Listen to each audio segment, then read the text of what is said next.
ये कहानी है किशनपुर में रहने वाले विष्णु की, जिसके गरीबी ने हाथ तोड़ रखे थे। लेकिन वह खुश था क्योंकि उसे 2 वक्त का खाना नसीब हो पाता था। लेकिन यह सुकून ज़्यादा दिन तक नहीं चला, क्योंकि शादी के कुछ दिनों बाद ही उसका एक सड़क हादसे में हाथ फ्रैक्चर हो जाता है। पैसे ना होने के कारण बेचारा वह अपना इलाज भी नहीं करवा पा रहा था। सुनो जी, अब तुम तो कोई काम कर ही नहीं पाओगे, लेकिन मैंने एक जगह काम की बात की है। अब मैं वहाँ रोज काम पर जाया करूँगी और तुम घर के कुछ छोटे मोटे काम कर लिया करना, सही है? फिर उसकी बीवी रोज काम पर जाने लगती है और एक दिन विष्णु अपने घर समोसे बना रहा होता है। तभी उसकी खैरियत लेने के लिए उसका एक पड़ोसी उसके घर आया। और विष्णु, कैसा है? अब तबीयत ठीक है तेरी पहले से? हाँ, बस ठीक ही हूँ। तुम बताओ, आजकल क्या हो रहा है? सब ठीक? तुमसे मिलने का दिल कर रहा था, तो बस इसलिए आ गया तुम्हारे पास। आ जाया कर। वैसे भी मैं अकेला ही रहता हूँ। मेरी बीवी तो शाम को वापस आती है काम पे से। अकेले बैठे बैठे कुछ नहीं होता, इसीलिए तुझसे बात ही कर लिया करूँगा। मेरा भी दिल बहल जाया करेगा। विष्णु, वैसे एक बात बोलूँ? हाँ यार, बोल। यार देख, बुरा मत मानना, लेकिन तेरी पत्नी तेरा बीमार होने का फायदा उठाकर काम का बहाना बनाकर बाहर जाती है। पर तुझे पता भी है कि वो बाहर जाकर करती क्या है आखिर? राघव, देख ऐसा मत बोल। मेरी पत्नी मुझ जैसे बीमार के साथ अभी भी रह रही है। वो इसलिए क्योंकि मैं बाहर जाकर काम नहीं कर सकता, इसीलिए तो वह बाहर जाकर काम कर रही है। काम करती है? लेकिन भाई वो काम नहीं करती है। तुझसे वह झूठ बोलती है कि वह काम करती है। वह तो कुछ और ही करती है। मैंने उसे किसी और आदमी के साथ देखा है। अगर तुझे यकीन नहीं आता तो तू मेरे साथ चल, मैं तुझे दिखा दूंगा। ठीक है, तो तुम मुझे दिखाओ, चलो। फिर वे उस घर के पास जाने लगते हैं और घर के पास पहुंचकर राघव विष्णु से बोलता है। मैं रोज उसे किसी आदमी के साथ इन घर से निकलता हुआ देखता हूँ। तू अभी रोए? फिर वह जैसे ही गेट खटखटाता है तो अंदर से विष्णु की पत्नी बोलती है। कौन है? फिर वह जैसे ही बाहर आती है और विष्णु को बाहर खड़ा हुआ देखती है तो बोलती है, अरे यार, आप यहाँ कैसे?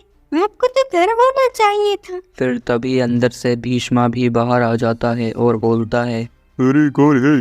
अच्छा, तुम हो रश्मि के पति। रश्मि ने बताया था मुझे कि तुम बीमार हो, बिना सहारे के कुछ कर नहीं सकते। यह सुनकर बेचारे विष्णु की आंखों से आंसू गिरने लगते हैं और वह बस अपनी पत्नी को देखता रहता है। रोना बंद करो और जाओ यहाँ से। मैं तुम्हें अब और नहीं झेल सकती। एक अपाहिज के साथ रहना कितना मुश्किल होता है। जाओ यहाँ से। अब मैं भीष्मा से ही शादी करूंगी। अपने हाथ का इलाज तो कर नहीं सकते, आए बड़े मुझे रखने वाले। इतनी बातें सुनकर राघव विष्णु को वापस घर ले आता है। आज पहली बार विष्णु ने बड़े प्यार से अपनी बीवी के लिए समोसे बनाए थे। सोचा था काम पे से थक कर आएगी तो दोनों साथ में मिलकर बातें करते हुए आराम से समोसे खाएंगे, लेकिन अब क्या फायदा, उसने तो मुझे छोड़ दिया है और अब मैंने ये समोसे भी बना लिए हैं। इसलिए राघव, तुम ऐसा करो, तुम खाओ ही नहीं। अब मैं तो किसी लायक भी नहीं रहा हूँ। अरे विष्णु, ऐसा मत बोल। उस औरत को अगर तेरे साथ नहीं रहना तो इसमें तेरी क्या गलती है? और तू अभी बहुत कुछ कर सकता है। इसका ये मतलब नहीं कि तू किसी लायक नहीं है। लेकिन सच तो यही है कि मैं कुछ नहीं कर सकता। अब मेरा हाथ फ्रैक्चर है, जिसकी वजह से मैं कुछ कर ही नहीं सकता। फिर राघव उसके समोसे खाता है और कहता है, अरे वाह वाह, क्या जादू है तेरे हाथों में तो यार। और तू कहता है तू कुछ नहीं कर सकता? तेरे हाथों में तो सचमुच जादू है। मैंने आज से पहले ऐसे समोसे कभी नहीं खाए। अच्छा, लेकिन मैं तो ऐसे ही समोसे बनाता हूँ, मुझे तो आज तक किसी ने नहीं बताया। अरे तो तू एक काम क्यों नहीं करता? तू एक समोसे का छोटा सा ठेला लगा ली। अरे तू पागल हो गया है क्या यार? मेरे पास तो 1 भी रुपया नहीं है। जो भी पैसे थे मैंने उनसे ये समोसे बना लिए। मेरे पास तो अब शाम के खाने के लिए भी पैसे नहीं है, और तू कह रहा है मैं समोसे का ठेला लगा लूं? अरे अगर तू बुरा ना माने तो इस काम को हम दोनों कर सकते हैं, क्योंकि तू तो बाहर जाकर समोसे बेच नहीं सकता।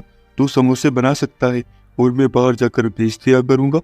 बताओ, सही है? हाँ हाँ ठीक है, ऐसा ही करते हैं। चल तो फिर मैं आज ही जाता हूँ बाजार और समोसे बनाने का सारा सामान लेकर आता हूँ। हम कल से ही ये काम शुरू कर देंगे। विष्णु ये देखकर बहुत ही ज़्यादा खुश हो गया था, क्योंकि एक तरफ उसकी पत्नी जो उसका साथ छोड़कर जा चुकी थी और दूसरी तरफ उसका ये पड़ोसी जो उसकी इतनी मदद करने पे लगा हुआ था। फिर राघव बाजार जाकर वहाँ से सारा सामान ले आता है और अगले ही दिन विष्णु 100 से ज़्यादा समोसे बना देता है।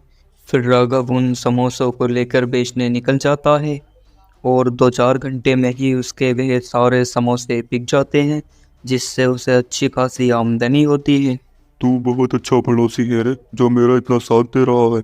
नहीं तो कोई इतना साथ नहीं देता। तेरा बड़ा एहसान है मुझ पर। अरे नहीं, एहसान कैसा, इसमें मेरा भी तो फायदा है। फिर देखते ही देखते उनके समोसे बहुत ही ज़्यादा फेमस हो जाते हैं और उधर भीष्म से उसकी बीवी बोलती है, सुनो जी, मुझे 5,000 रुपये चाहिए, मुझे ज़रूरत है, मुझे पैसे दो। अरे कल ही तो तुम्हें 10,000 रुपए दिए थे, वो कहाँ गए? अरे जी, उनकी तो मैं साड़ी ले आई, वो तो सब खर्चे में खत्म हो गए, अब मुझे और पैसे चाहिए। अरे प्राइवेट नौकरी करता हूँ मैं, कोई कहीं का सेठ नहीं हूँ जो तुम्हें पर वक्त पैसे देता रहूं। बस 4 दिन में ही हवा निकल गई। शादी से पहले तो बहुत कहा करते थे कि रानी बना कर रखूंगा, अब नहीं दिए जाते तुमसे पैसे। जाओ सब भूल जाओ, मैं नहीं दे रहा तुम्हें कोई पैसे वैसे। दोगे कैसे नहीं, पत्नी हो तुम्हारी, शादी की है तुमने मुझसे, तुमसे नहीं लूंगी तो पैसे कौन देगा फिर मुझे। उसके बाद फिर आए दिन उनमें ऐसे ही लड़ाई झगड़े चलते रहते हैं। फिर एक दिन भीष्मा सोचता है, अरे ये रश्मि तो डायन है, डायन। इसने जब मुझसे शादी करी तो मुझे बर्बाद कर दिया और अपने पति विष्णु को आबाद कर दिया। मुझे कुछ ना कुछ करना होगा। फिर शाम होते ही भीष्मा विष्णु के घर के पास पहुंच जाता है और देखता है, अरे आज तो मैं इसकी चटनी में सारा जहर मिला दूंगा, फिर इसके समोसे से काफी मौतें हो जाएंगी। इसके बाद इसके समोसे नहीं बिकेंगे और सारे लोग मेरे ही समोसे खाएंगे और फिर उससे इतनी कमाई तो हो ही जाया करेगी जो मैं अपनी पति को खुश रख सकूंगा। फिर भीष्मा वो जहर उसकी चटनी में मिला देता है। फिर राघव हर बार की तरह ठेले पर समोसे बेच रहा होता है। तभी एक स्कूल का टीचर आकर उससे समोसे लेता है। अरे भाई, आपके पास जितने भी समोसे हैं सारे समोसे पैक कर दो, मुझे अपने स्कूल के बच्चों के लिए लेकर जाने हैं। फिर राघव उसे सारे समोसे पैक करके देता है और बोलता है, लो साहब, आपके सारे समोसे पैक हो गए और इसमें मैंने चटनी भी डाल दी है। फिर वो आदमी सारे समोसे लेकर वहां से चला जाता है। अब सारे समोसे बेचने के बाद राघव वापस विष्णु के घर आता है और उससे बोलता है, अरे भाई विष्णु, आज तो एक स्कूल वाला सारे समोसे एक बार में ही ले गया और हमारे सारे समोसे बिक गए। अरे वाह, क्या बात है दोस्त, तुम्हारी और मेरी मेहनत रंग ला रही है। हमें ऐसे ही बहुत ज्यादा मेहनत करनी चाहिए। ऊपर वाला सब ठीक करे, बस हम यूं ही मेहनत करते रहेंगे। वह इतना बोल ही रहा होता है कि तभी उसके यहाँ वह स्कूल टीचर पुलिस को लेकर आ जाता है। यही है वो, पकड़ लो इंस्पेक्टर साहब इसे। इसके समोसे खाने की वजह से सारे बच्चे बीमार पड़ गए। ये तो शुक्र है ऊपर वाले का जो किसी बच्चे की ज्यादा तबीयत खराब नहीं हुई। अरे भाई, बात क्या हुई बताओ तो, तुम इतना गुस्से में क्यों हो और क्या हो गया है? अरे तुम्हें शर्म नहीं आती? इंसान होने के नाते ऐसी हरकतें करते हो। तुमने स्कूल के बच्चों को जहरीले समोसे खिला दिए, तुम्हें बिल्कुल शर्म गैरत है या नहीं? क्या साहब, हमने नहीं साहब, आपको जरूर कोई गलतफहमी हुई है, हम तो ऐसा कुछ भी नहीं करते हैं। अबे चलो, अब थाने चलो, थाने चल के सारी गलतफहमी दूर कर दूंगा तुम्हारी। एक बार थाने चलो तुम। अरे भाई अब बताओ, तुमने ऐसा क्यों किया? बच्चों की जान के साथ खिलवाड़ क्यों करना चाहते हो तुम? अरे साहब, हमारा यकीन कीजिए, हमने ऐसा कुछ नहीं किया। मेरा दोस्त तो पहले से ही बीमार है, उसका हाथ टूटा पड़ा है, वो तो कुछ कर भी नहीं सकता। हमने ऐसा कुछ नहीं किया है साहब। फिर वह पुलिस वाला सोचता है, यार ये विष्णु ऐसा क्यों करेगा? ये तो खुद समोसे इतने अच्छे बनाता है, ये अपनी बिक्री खराब क्यों करेगा? दाल में कुछ ना कुछ तो काला है। फिर विष्णु अपने ऊपर बीती हुई सारी बात इंस्पेक्टर को बताता है।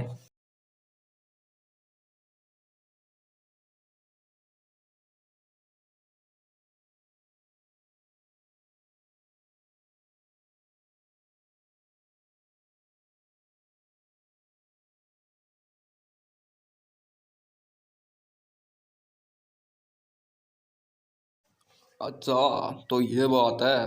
चल तो ऐसा कर, तो अपनी पुरानी बीवी का घर का पता बता, तहकीकात करनी है। और तुम घर जाओ, जब बुलाऊं तो थाने आ जाना, ठीक है? और उधर भीष्मा समोसे बनाने की सामग्री लेकर आता है और अपनी बीवी से बोलता है, चल इधर आ और गर्मा गर्म समोसे बना। आज से हम समोसे बेचेंगे और खूब पैसे कमाएंगे। अरे, आप पागल हो गए हो क्या? आपका दिमाग ठिकाने है कि नहीं? मुझसे नहीं आता है समोसे वैसे बनाने, मैं नहीं बनाऊंगी समोसे। अरे कैसे नहीं बनाएगी तू समोसे? तेरे लिए मैंने उस भीष्मा का धंधा बंद करवा दिया और तू कह रही है मैं समोसे नहीं बनाऊंगी।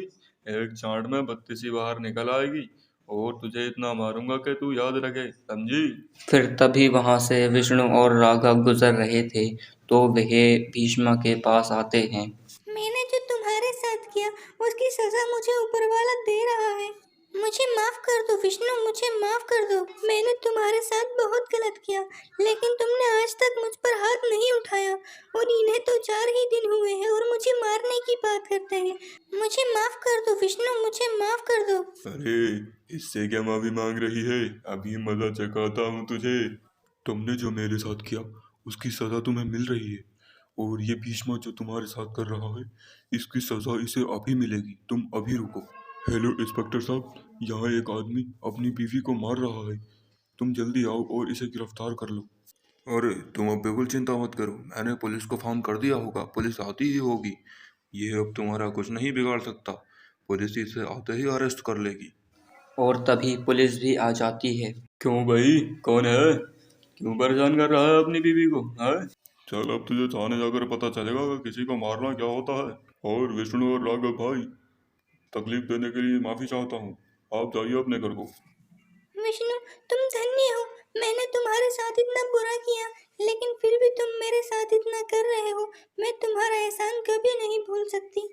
हाँ हाँ, तुम जाओ अपनी एक अलग नई जिंदगी की शुरुआत करो, और आगे से कभी भी किसी को धोखा मत देना, नहीं तो कोई सहन नहीं कर पाएगा, समझी? उसके बाद फिर विष्णु पहले की तरह अपने समोसे बेचने लगता है और अब तो उसके समोसे बहुत ही ज़्यादा फेमस हो गए थे, इसीलिए लोगों ने उसको नाम भी दे दिया था विष्णु समोसे वाला।